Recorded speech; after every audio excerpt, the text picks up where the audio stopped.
à tous, j'espère que vous allez bien. Alors je sais que je devais faire une vidéo sur les princesses, donc la deuxième partie, mais j'ai été un peu malade et super fatiguée, donc j'ai pas vraiment bossé. Et j'avais prévu, après les princesses, de vous faire une vidéo sur des Disney que je trouve trop méconnus. Donc j'ai décidé de échanger les deux vidéos, voilà, donc ce sera beaucoup plus simple. Et donc j'ai décidé de vous parler de deux Disney qui, moi, m'ont beaucoup marqué. Et pourtant, je me sens un peu seule. Je trouve que c'est deux Disney qui sont passés un peu inaperçus, qui d'ailleurs n'ont pas fait de très gros chiffres à leur sortie. Faut dire qu'ils sont sortis en même temps que de gros Pixar. Khadgar, descends de là bébé. Donc oui, ils sont sortis en même temps que de très gros Pixar, genre Monstres et compagnie, Shrek, tout ça. Donc du coup, forcément, ça a un petit peu pêché pour eux. Mais ça reste, je trouve, de très bons Disney. Et je trouve ça dommage qu'ils n'aient pas fonctionné comme ils l'auraient dû, à mon sens. Alors pour commencer, j'ai envie de vous raconter un petit peu la façon dont j'ai connu ces films. Parce que en fait, ça va rappeler, je pense, des souvenirs aux plus vieux. Et les plus jeunes vont se dire, mais qu'est-ce qu'elle raconte celle-là? Alors, comment j'ai eu connaissance de ces Disney? Parce qu'il faut savoir que j'étais dans un tout petit village. Donc, j'allais pas souvent au cinéma, même peut-être une fois par an. Et c'était pour des gros films, genre Harry Potter. Sinon, j'allais pas au cinéma, c'était beaucoup trop loin. Et donc, en fait, ce qui s'est passé pour que j'aie connaissance de ces films, c'est qu'à l'époque, ceux qui s'en rappellent, les appareils photo n'étaient pas des appareils numériques, mais à pellicule. Et donc en fait, ma mère prenait beaucoup de photos et elle envoyait régulièrement faire développer ses photos. Et il y a eu une période, alors je me souviens plus de combien de temps, mais assez longue il me semble, où quand vous faisiez développer je sais pas combien de pellicules, vous aviez le droit à une cassette gratuite, offerte. Enfin, je sais plus s'il fallait payer une petite somme ou pas, mais bref, vous aviez une cassette. Et c'était généralement les derniers Disney et les derniers Pixar, hein. C'était pas des espèces de films de seconde zone, voilà, non, c'était les derniers Disney et les derniers Pixar. Et donc je me rappelle que j'en ai eu mais des tas en fait à cette période-là. Et comme je vous dis, ma mère faisait beaucoup de photos. Donc on avait eu plein de cassettes avec mon frère, on était trop contents. J'avais eu les deux dessins animés dont je vais vous parler, mais on avait eu Monstres et compagnie, on avait eu L'Âge de glace, enfin voilà, on en avait vraiment eu plein. Alors pour ceux qui l'ignorent, qu'est-ce qu'une cassette? C'est l'ancêtre du DVD. Et ce qui était génial avec ces trucs-là, c'est que quand vous aviez fini votre film, vous deviez rembobiner votre cassette au début. Parce que sinon, quand vous la relanciez, vous étiez au générique de fin. Et comme je ne pensais jamais à rembobiner ma cassette, tous mes films étaient au générique de fin. Voilà, c'était pour la petite anecdote parfaitement inutile au possible. Mais certains vont se rappeler, je pense, des pellicules, de ces fameuses cassettes qu'on oubliait tous de rembobiner et du coup on avait le droit au générique de fin. À chaque fois qu'on lançait notre film, on était dégoûtés parce que du coup il fallait qu'on attende que le film se remette au début. Ça c'était génial. Et on n'avait pas les sélections par chapitre. Non, je comprends pas ce que tu veux, Khadgar. Donc on était obligé de recommencer le film à zéro et c'était top. Donc aujourd'hui je vais vous présenter deux films dont... Le premier dont je vais vous parler, j'en ai déjà parlé dans une vidéo, je vous remettrai le lien. Et le deuxième, je n'en ai jamais parlé. Donc je vais vous parler en premier de celui que j'aime, on va dire un petit peu moins, et en deuxième, celui que j'aime vraiment, qui m'a vraiment marqué, que j'ai vu mais je sais pas combien de fois. Et avec mon frère, hein, je vais parler pour lui parce que j'ai pas pensé à lui envoyer un message, mais je pense que lui aussi l'avait adoré. Et voilà, donc je vais vous parler de ces deux films qui méritent d'être vus et revus. Voilà, pour tous ceux qui ne les ont pas vus ou vus il y a longtemps. Le premier film dont je vais vous parler et dont j'ai déjà parlé dans ma vidéo sur les utopies, c'est Atlantide, l'Empire perdu. Alors, c'est un film qui visuellement est juste magnifique. Ils ont vraiment pris un très gros pari sur le visuel du film. C'est très pratique de filmer avec un chat. Sur le visuel du film et franchement c'est très réussi. C'est vraiment magnifique. Enfin rien que pour ça, le film mérite d'être vu parce que pour un dessin animé des débuts milieu 2000, on prend une claque visuelle, c'est hallucinant. Donc l'histoire est assez simple, on suit l'histoire du jeune Milo qui est un linguiste, si je ne dis pas de bêtises, hein, j'ai pas vu le film depuis un petit moment, donc qui est linguiste.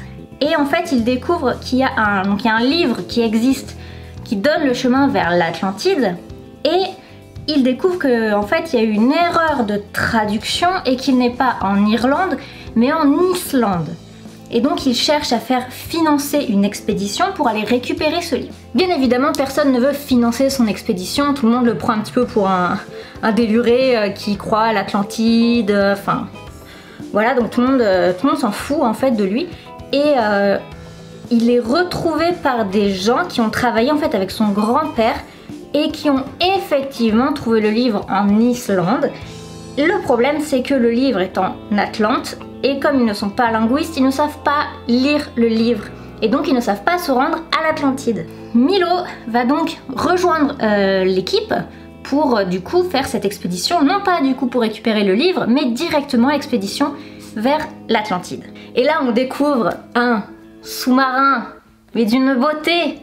Ah là là, je pense que Jules Verne aurait craqué devant ce vaisseau, comme il aurait pu parfaitement le décrire lui-même, le vaisseau.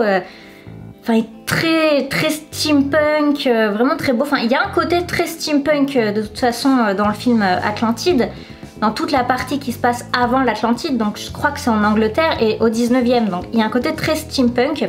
Ouais, j'étais déjà dans un délire steampunk à 10-12 ans, mais enfin vraiment le sous-marin, mais oh là là, j'avais pris une claque quand je l'avais vu, mais il est trop beau. Et donc une fois bon, qu'on a bavé sur le sous-marin, ils le prennent, hein, normal. Et ils vont jusqu'à l'Atlantide, donc le voyage se passe extrêmement mal. Je pense d'ailleurs qu'il y a un petit clin d'œil à Star Wars au moment où le sous-marin se fait attaquer. Ça m'a rappelé la scène où le petit sous-marin, où il y a Jar Jar en fait, se fait attaquer. Ça m'a fait vraiment penser à cette scène-là.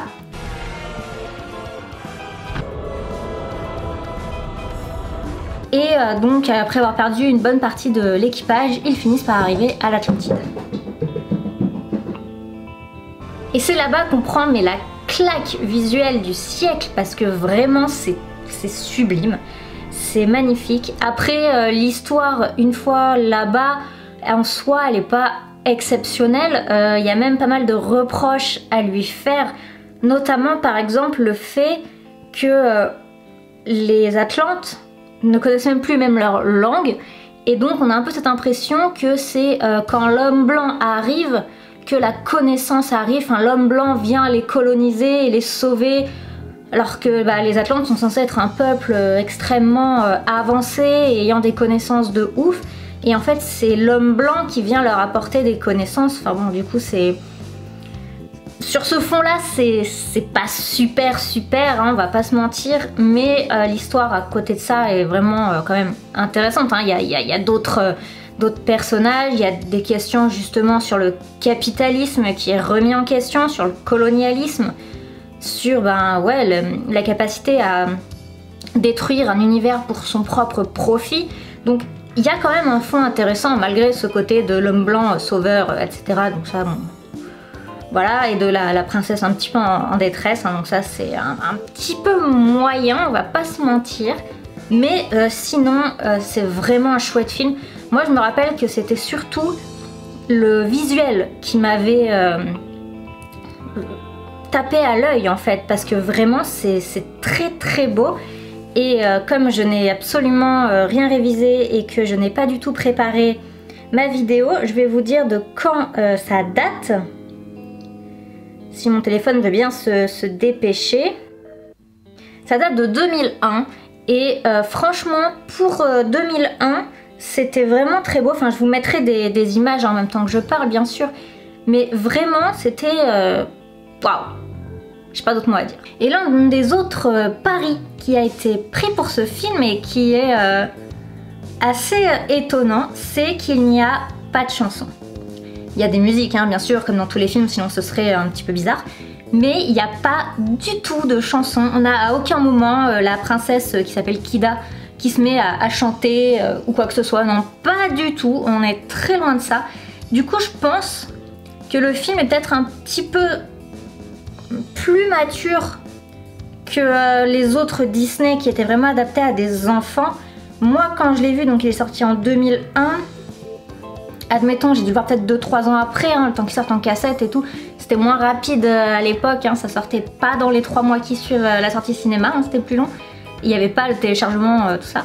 Donc on va dire que je l'ai vu vers peut-être 12-13 ans, donc j'étais préadolescente, donc j'étais plus vraiment une enfant. Donc j'avais peut-être déjà un peu plus la maturité pour voir ce film. Et vraiment, enfin, le fait qu'il n'y ait pas de chanson, ça m'a pas choquée. Peut-être parce qu'il y avait les Pixar qui étaient là en même temps et il n'y a pas spécialement de chansons dans les Pixar. Donc ça m'avait pas choquée, mais je sais que beaucoup de gens, ça leur a posé un gros problème qu'il n'y ait pas de chanson du coup dans un Disney. Mais ben, pas moi, voilà. En tout cas, je vous conseille vraiment ce film. Déjà pour sa beauté, parce que bah, je l'ai revu quand j'ai fait ma vidéo sur les utopies. Et j'ai pas trouvé qu'il avait vieilli d'un point de vue visuel. C'est pas comme si vous regardez Blanche-Neige par exemple, qui a vraiment vieilli, ce qui est normal, ça date de 1937. Mais là, ça a beau avoir une vingtaine d'années, j'ai pas trouvé que le film avait vieilli visuellement. Il y a des clichés, notamment le français qui ne se lève pas, la princesse en détresse, l'homme blanc qui vient à la rescousse, etc. Il y a des clichés, il est pas parfait, ça je suis d'accord. Mais comme je vous ai dit, il y a des propos sur le capitalisme et le colonialisme qui sont quand même très intéressants. Et il est magnifique, je crois que ça je l'ai dit 45 fois. Mais vraiment non, il est vraiment très très beau et je vous le conseille vraiment. Mais c'est vrai que si vous avez des enfants en bas âge, c'est peut-être pas hyper intéressant pour eux. Mais visuellement ils peuvent l'apprécier quand même parce que mon frère l'avait apprécié, il a 4 ans de moins que moi. Et il avait quand même apprécié ce film, donc voilà, moi je ne peux que vous le conseiller, et même si vous, adultes, vous ne l'avez pas vu, eh ben, je vous le conseille notamment, comme j'ai dit, sur les propos capitalistes et colonialistes. Ça c'est quelque chose que les enfants, et même moi, préadolescente, j'avais pas vraiment compris, et que j'ai vraiment compris plus tard, forcément, puisque je comprenais mieux ce que c'était. Et du coup, allez-y, foncez et... voyez-le, franchement ça vaut vraiment le détour, c'est très beau et il y a un petit côté steampunk qui fait toujours plaisir. Et le suivant dont je veux vous parler date de l'année juste après, donc date de 2002. Et lui c'était vraiment un coup de cœur, je sais pas combien de fois je l'ai vu et je me souviens pas si mon frère a eu un aussi gros coup de cœur, mais il me semble que oui, il me semble qu'on l'a vu beaucoup ensemble. Et il s'agit du film La planète au trésor, un nouvel univers. Comme l'Atlantide, c'est basé sur un roman, mais alors, par contre, c'est extrêmement différent de l'histoire de base. Enfin, l'histoire de base est respectée, on va dire, mais le cadre, lui, est extrêmement différent. Donc à la base, l'histoire est très simple. On suit le jeune Jim, qui doit avoir peut-être, je sais pas, à peu près 16 ans, qui...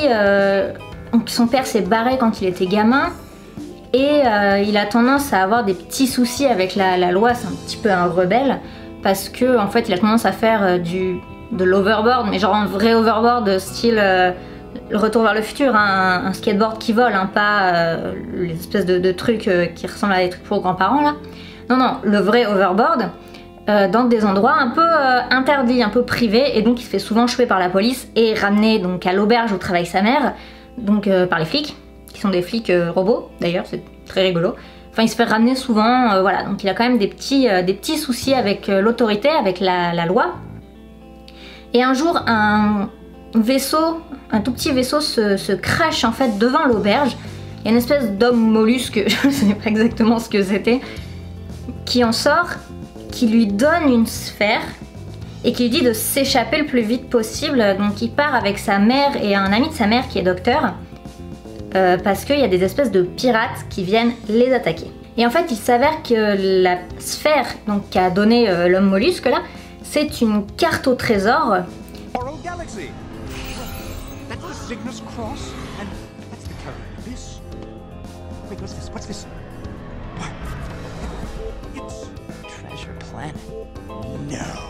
Et qui rend ce film super intéressant, c'est qu'il s'agit d'une planète au trésor. En fait ça se passe dans l'espace et il y a des pirates de l'espace. Ils ont des bateaux, mais en fait qui sont des vaisseaux spatiaux, mais vraiment sous forme de bateaux. Enfin je vous mettrai des images, mais vraiment sous forme de bateaux. Et le jeune Jim va décider donc de partir à la recherche du trésor avec un équipage. Enfin lui c'est plutôt le mousse de l'équipage, mais Donc il se retrouve enrôlé dans un équipage pour partir à la recherche donc du fameux trésor, puisque de toute façon c'est lui et le docteur qui ont la carte. Et donc va s'en suivre toute une aventure spatiale où ils vont donc à la recherche de ce trésor. Mais bien sûr, vous vous doutez qu'il y a des pirates qui veulent le trésor, hein, c'est un peu l'intérêt. Donc on a de la piraterie, il y a des combats, il y a des trous noirs dans l'espace. Une fois sur la planète est assez vide, assez hostile, il n'y a pas vraiment de vie sur la planète au trésor, si ce n'est un robot un peu psychique rigolo.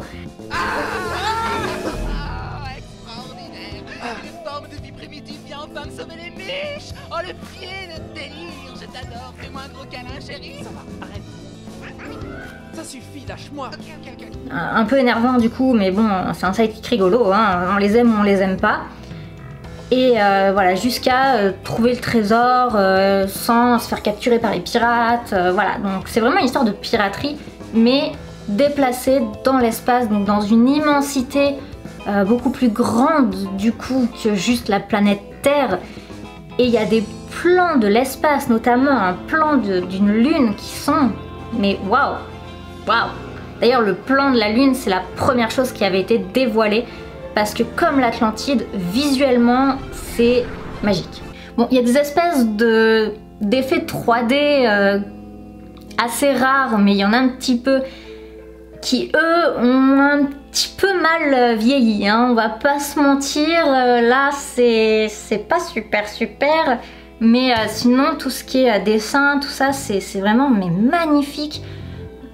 Tout le graphisme sur les bateaux, qui ont là encore un côté steampunk, je me répète, mais j'ai vraiment, de toute façon vous l'avez compris, j'ai un souci avec le steampunk. Et là on a encore un peu un côté un peu steampunk avec des cyborgs, avec des technologies un petit peu à la fois futuristes et anciennes.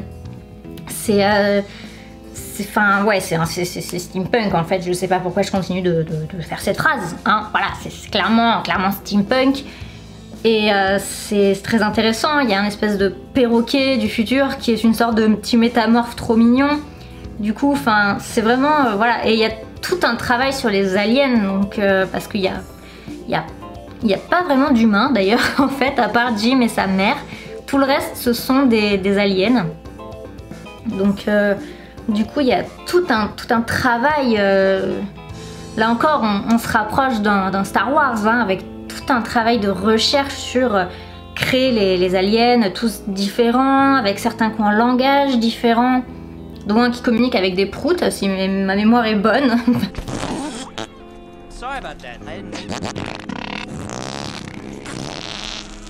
Voilà, mais du coup, ouais, c'est vraiment très beau, et il y a ce côté vraiment...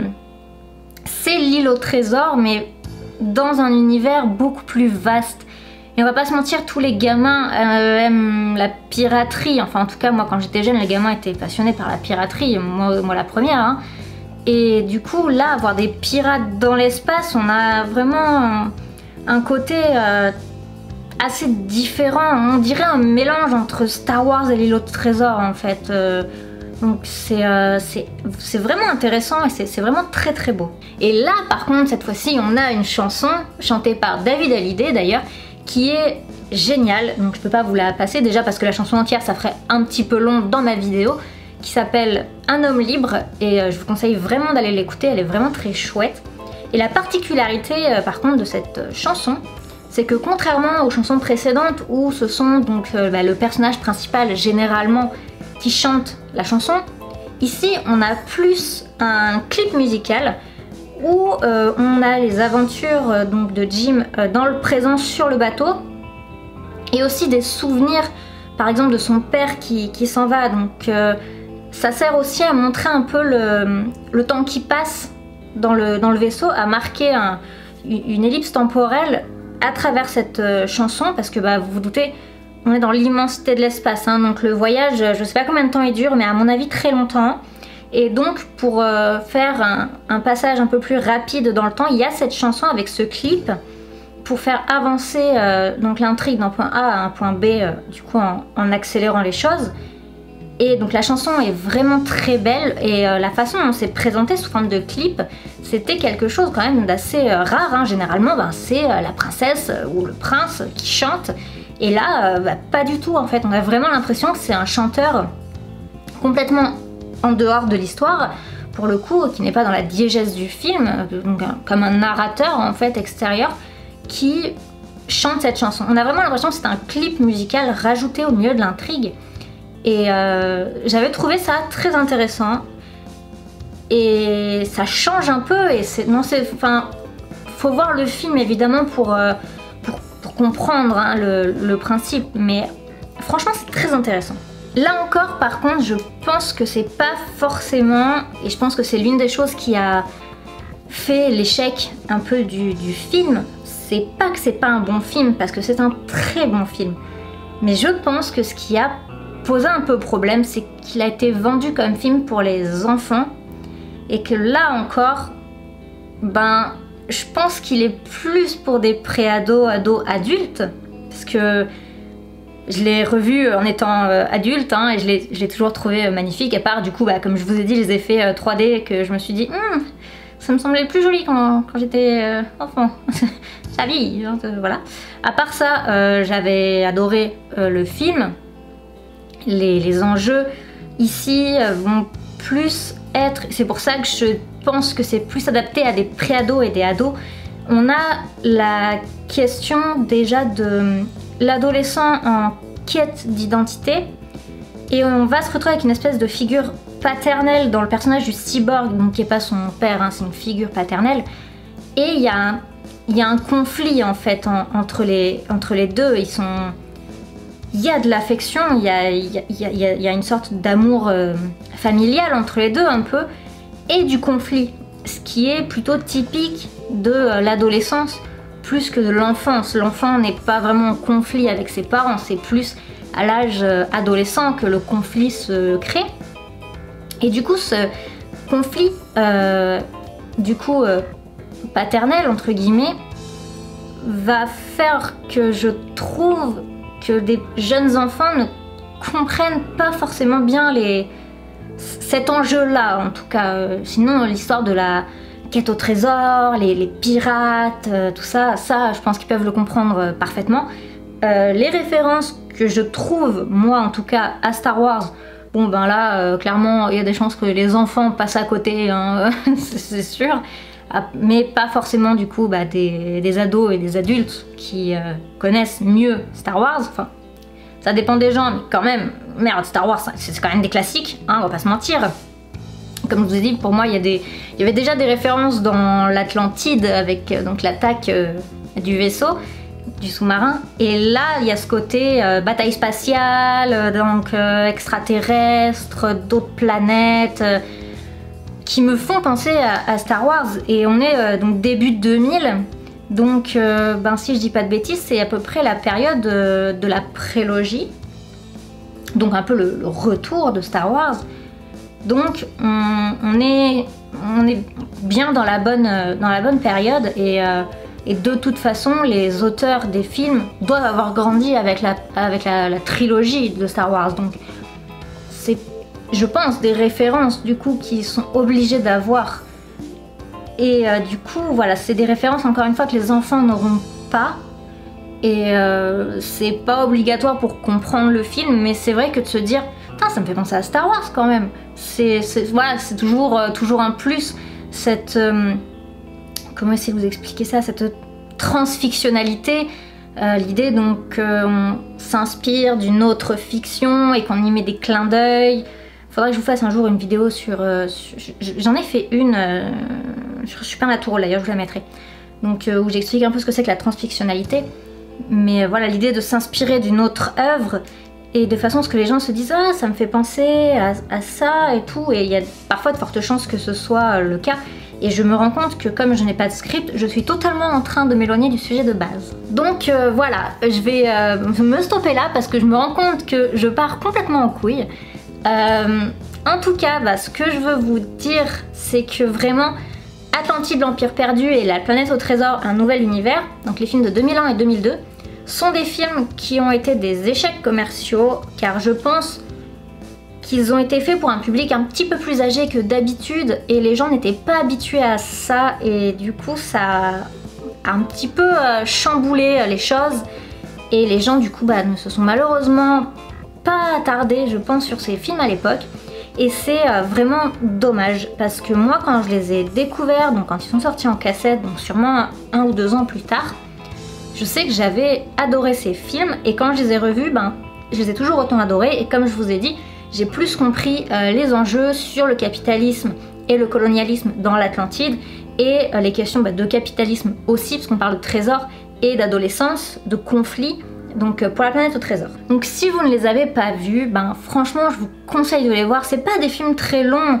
ils doivent durer dans les 1h30 hein, si je dis pas de bêtises, donc c'est assez court et c'est intéressant de voir et puis la planète au trésor est un fonctionnement très différent, on n'a pas de princesse en détresse, on n'a pas de romance, la seule vraie personnage féminin présente c'est la capitaine du navire et on est très loin d'une femme en détresse, hein. On est vraiment sur une femme forte et très indépendante qui a une romance qui est très secondaire et qui ne change rien à son rôle de femme forte et indépendante et ça, rien que ça, voilà, c'est une très bonne chose, une femme capitaine et tout, ça c'est plutôt cool.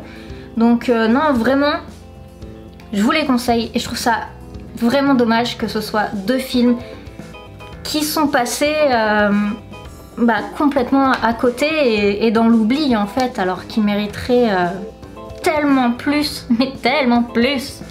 Donc regardez-les et redonnez un petit peu, redorer leur blason à ces pauvres films oubliés de tous qui ne méritent pas ça. Voilà. Donc je vous fais des bisous, j'espère que cette petite vidéo où j'ai complètement digressé vous aura plu malgré tout puisqu'elle n'était pas préparée hein. Je me suis retrouvée à regarder ce matin le nom du personnage principal, donc Jim, donc dans la planète au trésor parce que j'avais complètement oublié son nom et les dates comme vous avez vu je les ai regardées dans la vidéo parce que j'avais oublié de regarder les dates des films et donc je vous ai même pas donné le nom des créateurs, des auteurs parce que alors là du coup je sais plus hein, j'en parle peut-être dans ma vidéo sur les utopies pour l'Atlantide mais je sais plus et pour la planète au trésor allez dans Wikipédia hein, ou sur Allociné parce que là je sais plus et en plus c'est des gens très importants donc j'ai un peu honte hein, voilà. Mais franchement, allez les voir. Et donc je vous dis si tout va bien à vendredi pour la partie 2 sur les princesses Disney. Donc on va partir de La Belle et la Bête. Khadgar, pas les câbles s'il te plaît. Donc La Belle et la Bête. Oui, mon chat était très casse-pied dans cette vidéo. Donc de La Belle et la Bête jusqu'à Elsa.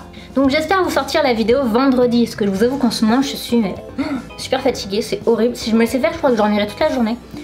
Ou j'irai juste sur Netflix à regarder quelques séries en dormant à moitié, donc pas très worth it.